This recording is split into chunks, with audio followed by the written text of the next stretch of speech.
Elizabeth Scott, and I just wanted to tell you a little bit about what things are looking like. I'm wrapping up my third week down here in Olympia, and I'm really having a great time meeting lots of people and hearing what their top issues are, and learning all the acronyms and where things are located and who to call with questions about certain things. So every day my legislative assistant gives me a blue card filled with my schedule of every 10 to 15 minutes, where am I supposed to be? And the longest block of time is the 2-hour committee meetings, where we are beginning to move from just learning about the issues to actually studying and hearing about the bills and the pros and cons of the bills that make it to our committee. So I'm really enjoying that. I wanted to talk to you a little bit today about some of the things that I've been working on down here in Olympia. As many of you know, the school shootings that have been happening around the country have everybody really concerned, especially the Sandy Hook one in Connecticut. And it just really brings home to people, because we have had school shootings in Washington State before. You know, it just makes us all think about what can we do to make our schools safer. So that has been a main topic of conversation on both sides of the legislature for the past couple of weeks. And we're hearing a lot of good ideas.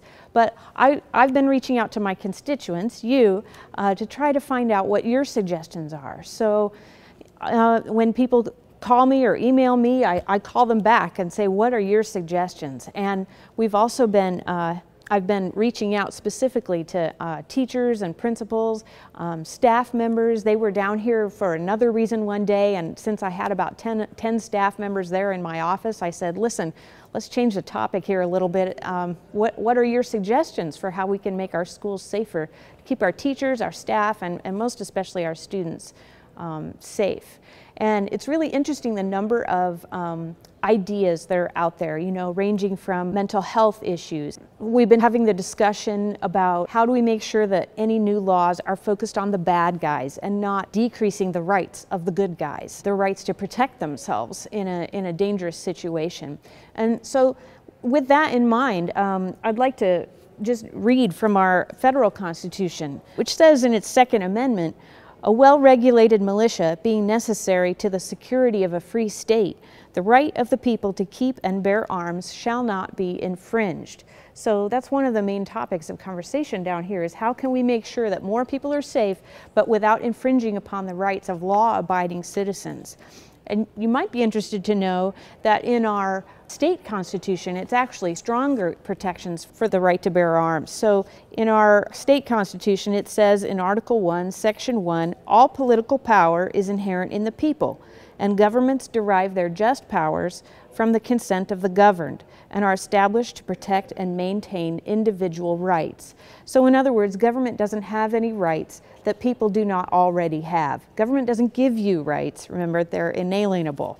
And then in Section 24 of Article 1, we have our Washington State right to bear arms codified. The right of the individual citizen to bear arms in defense of himself or the state shall not be impaired.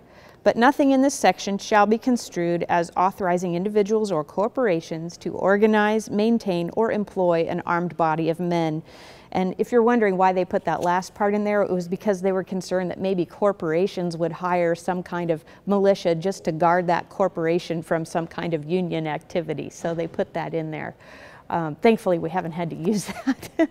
So anyway, these are the kinds of things, the range of issues that we're talking about.